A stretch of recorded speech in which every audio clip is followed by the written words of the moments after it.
Temporary Speaker. I call him in for Balmain. Thank you very much, Mr Temporary Speaker. I rise to oppose the Game and Feral Animal Control Amendment Bill, but I have to start on a positive note to say I'm delighted that we're talking about feral animals, because feral animals hasn't really been much of a point of discussion in this place, whether it's invasive species or feral animals. But it seems the only reason we're talking about this matter is so the government can justify the deal which they have done with the Shooters Party on this matter. So let me just start on where we agree.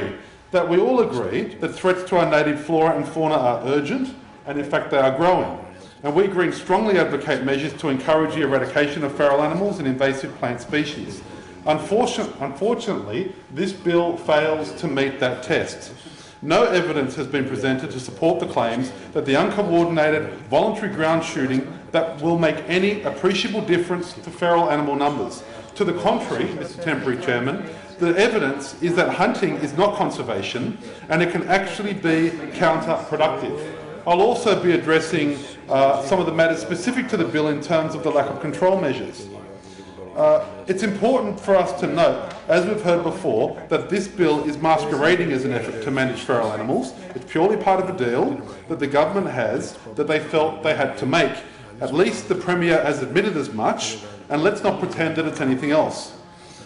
It's important that we look, Mr Temporary Speaker, at evidence, and I refer to the Invasive Species Council of Australia, an organisation which works on invasive species, both in terms of flora and fauna, and a paper which is seen as an important paper when you look at the body of literature published on the 26th of March 2009, which goes to conservation hunting. And this document outlines very clearly the issues, and I quote from that paper. Of all conservation NGOs, the Invasive Species Council has the strongest potential reasons to support recreational hunting on public lands for its campaigns for more effective control of feral animals.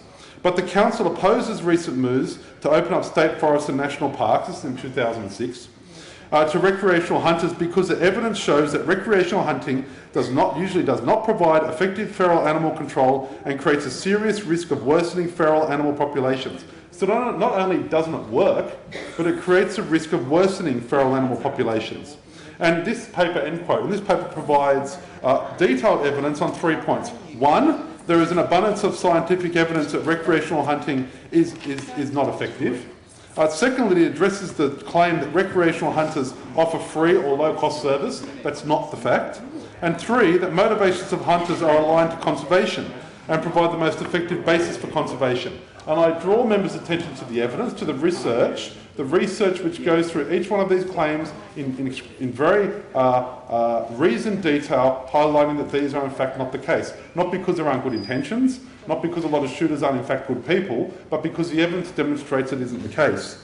Now, moving to some details in the bill, there are weak provisions in the bill which need to be addressed, which the government has not done. And when you look at the amendments that were voted down in the other place, you'll realise why. For example, the bill proposes to allow the Game Council inspectors to operate on National Parks and Wildlife Service land, although the bill offers no specific powers for the supervision to ensure the safety of public or hunters. And the NPW Act has powers to regulate the public for pest control, and this power is actually with the National Parks and Wildlife. It's not with these Game Council representatives, but the Game Council seems to get it all their way, and there's reasons for that. Because in my view, Mr Temporary Speaker, the Game Council is basically a wholly owned subsidiary of the Shooters Party. The two chairmen of the Games Council, where are they now, Mr Temporary Speaker? They're in this place. They're in the upper house. And the reason why they're in the upper house... That place, not this one. The reason why they're in the upper house, and I take the Minister's point, it's in that place, not this place, but I was pointing to that place, is that there's a result of 10 years, Mr Temporary Speaker, 10 years of subsidies from the state government has put the Shooters Party, through the support for the Shooters Council, into a position where they can use their 2 votes to support the appalling precedent of allowing amateur hunters in national parks. Now, we know that when the Shooters Party pushed very hard for the establishment of this council in 2002, a deal between the Shooters Party, the then Labor government, and Tingle, they introduced this to try to promote this view that recreational hunting of feral animals was somehow valid and legitimate. It's not. The evidence proves that it isn't, and it shouldn't proceed. The Shooters Council, this council, as we've heard about, the Game Council, it has no independent monitors, no regulators or authorities. the shooters police themselves, and we've seen an endless stream of publicly funded lobbying for the introduction of this fringe right-wing pro-gun laws. And we saw in papers across New South Wales in my electorate, and now a member of the upper house from the Shooters Party, then the chairman of the Game Council, promoting game as a way to deal with feral animals, using the Game Council resources, which are the resources of the state government and the New South Wales taxpayer. In the first 6 years of operation, despite the Game Council supposedly being self-funding, it sucked up $9.4 million of public funding. And that comes out, you know where that money comes from, Mr Temporary Speaker? That $9.4 million, it comes from redirection of funding from professional feral animal control and management of our forests to fund this rabid state authority that runs its pro-hunting, pro-shooting propaganda. And that's the tax dollars of Barry O'Farrell's government at work, supporting, for example, the recent pro-gun function that was going on. And so it seems to me that while there's not enough money for hospitals, there's not enough money for transport, yet $2.56 billion is spent on subsidising the Game Council this year. In my view, it's not an effective spending of money, especially when that money comes out of money that could be spent on protecting and eradicating protecting native forests and eradicating feral animals. So it's clear from the evidence that amateur recreational hunting is not an effective or humane method of feral animal control. It cannot take the place of proper conservation pest control programs such as those implemented by the New South Wales National Parks and Wildlife Service. To truly address pest populations, an integrated plan is required, controlled by field workers, rangers, where opportunistic land-based recreational hunters cannot and will not substitute for these. We've also got serious concerns about the notification requirements in the existing Act, and the bill doesn't include any requirements regarding the proposed closure of parks of shooting.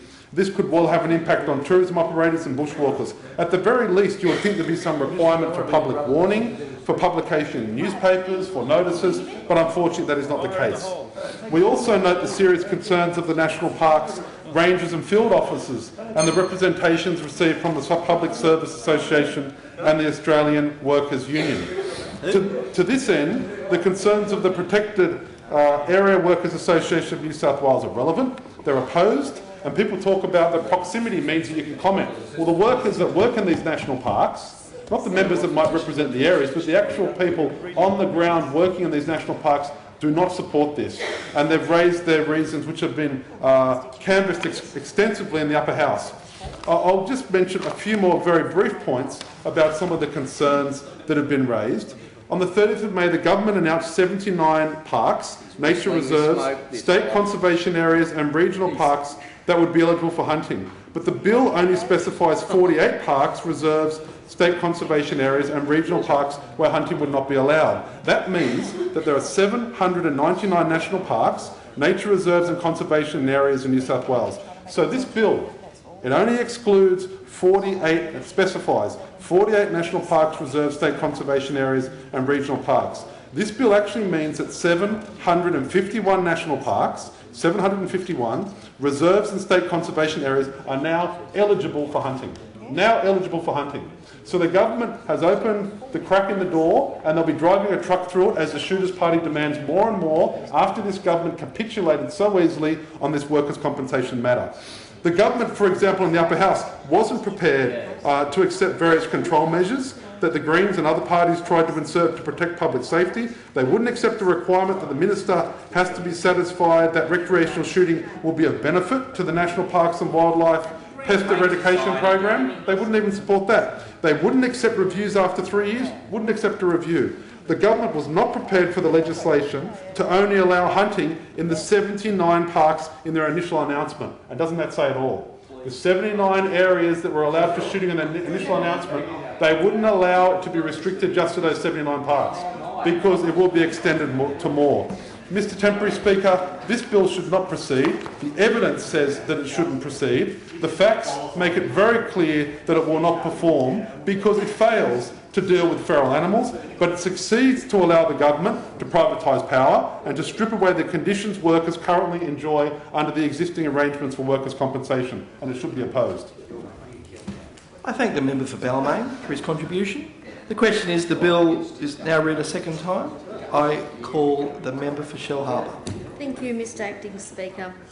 I rise today to speak against the Game and Feral Animal Control Amendment Bill 2012, and I condemn the deal that has been done between Barry O'Fibber, because that's what he is, he's a fibber, and the shooters. This is a travesty and it's a disgrace, and it is at the cost, it has come at the cost of selling off electricity and ripping away the workers' most precious protection.